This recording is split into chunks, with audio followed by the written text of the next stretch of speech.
2025 সালের 28 ফেব্রুয়ারি আনুষ্ঠানিক যাত্রা শুরু করে এনসিপি।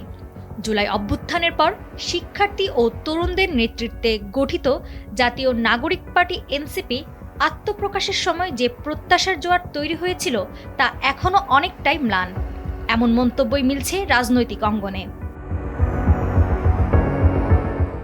দল গঠনের অল্প সময়ের মধ্যেই এনসিপি অভ্যন্তরীণ বিশৃঙ্খলা, নেতৃত্বে সমন্বয়হীনতা, দুর্নীতির অভিযোগ সহ নানা কারণে সমালোচনার মুখে পড়ে।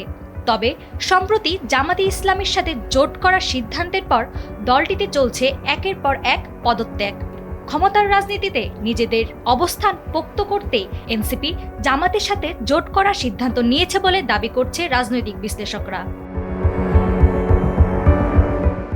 এই সিদ্ধান্তে এনসিপি শুধু শীর্ষ নেতাই হারাচ্ছে না, হারাচ্ছে তরুণদের আস্থা ও আগ্রহ।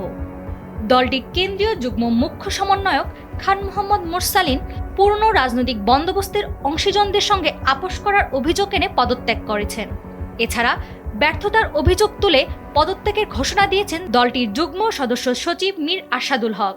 তিনি বলেন, অভ্যুত্থানের পরে দেশ গঠন ও দেশের সাম্প্রতিক পরিস্থিতিতে ভূমিকা রাখতে ব্যর্থ হয়েছে এনসিপি।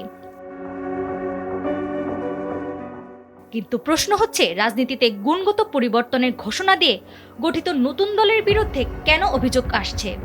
রাজনৈতিক বিশ্লেষকরা বলছেন, রাজনীতিতে নতুন বন্দোবস্ত আনার প্রতিশ্রুতি, 300 আসনের প্রার্থী দেওয়ার পরিকল্পনা, নির্বাচনে জয়ী হয়ে সরকার গঠনের মতো আত্মবিশ্বাস দেখানোর পরও শেষ পর্যন্ত পুরনো রাজনৈতিক শক্তির সঙ্গে জোট বাঁধার আলোচনা এনসিপিকে প্রশ্নবিদ্ধ করেছে।